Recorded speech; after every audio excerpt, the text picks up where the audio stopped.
ओम शांति। हम मनसा सेवा, मनोबल और मनसा सेवा पर अध्ययन कर रहे हैं।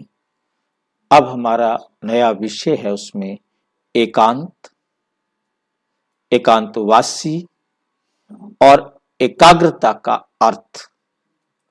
एकांत, एकांतवासी और एकाग्रता का अर्थ। बाबा ने 28 जून 1977 को समझाया, मन की एकाग्रता अर्थात एक की याद में रहना। एकाग्र होना यही एकांत है।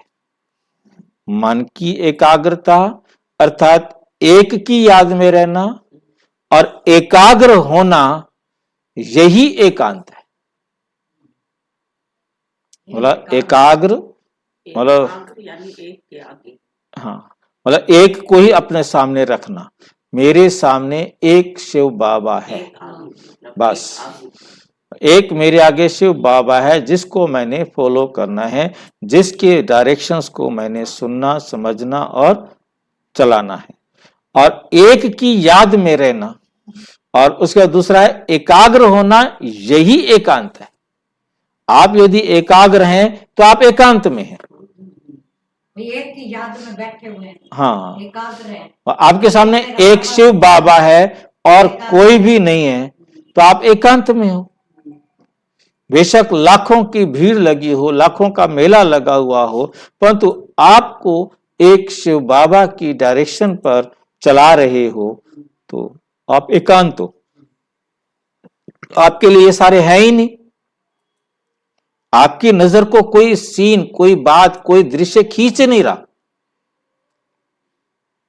तो आप एकांत में है ना। आपके लिए कोई है ही नहीं तो आप एकांत में। तो एकाग्रता अर्थात एक बाप के साथ लगन में रहना।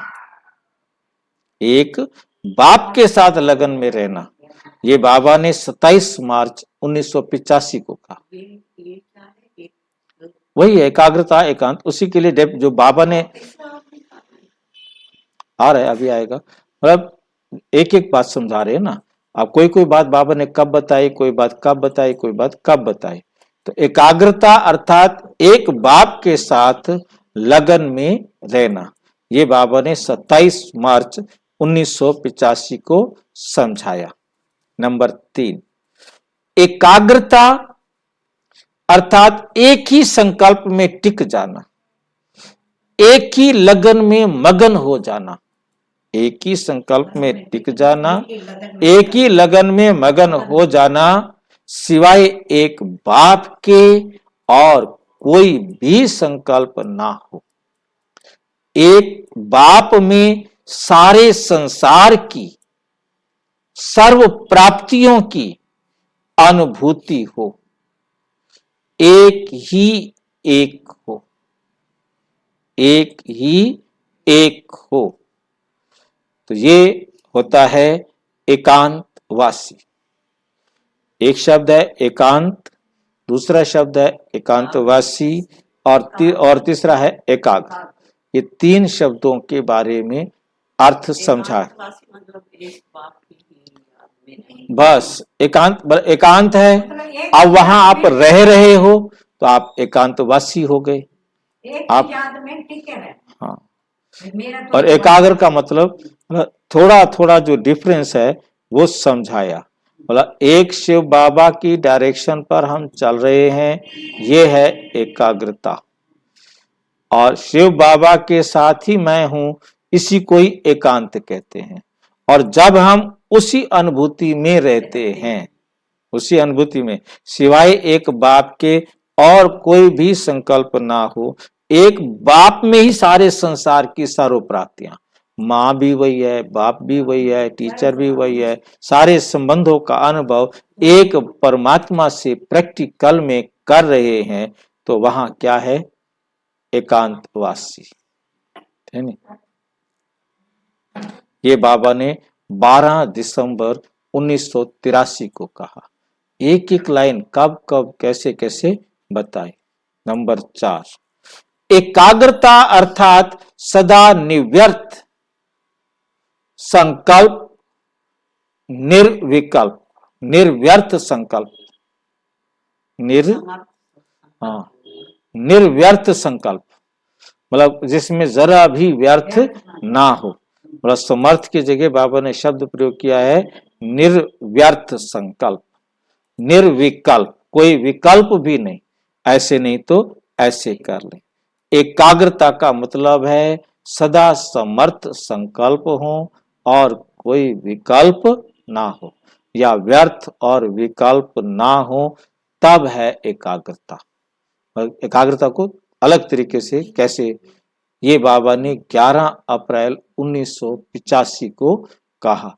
मतलब बाबा कहाँ कहाँ छोटी छोटी बात समझाते हैं ना। नंबर 5, एक ही पावरफुल स्थिति में अपने मन बुद्धि स्थिति करना ही एकांतवासी बनना है। एक ही पावरफुल स्थिति में अपने मन बुद्धि को स्थित करना ही एकांतवासी बनना है।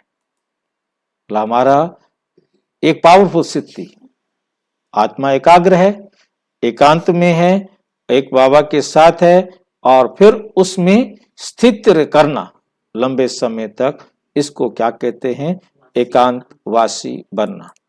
ये बाबा ने 18 नवंबर 1987 को समझाया। सारे अलग अलग और सबको इकट्ठा करके एक जगह लाना, ये भी बाबा के बच्चों का कमाल है ना। अच्छा, ओम शांति।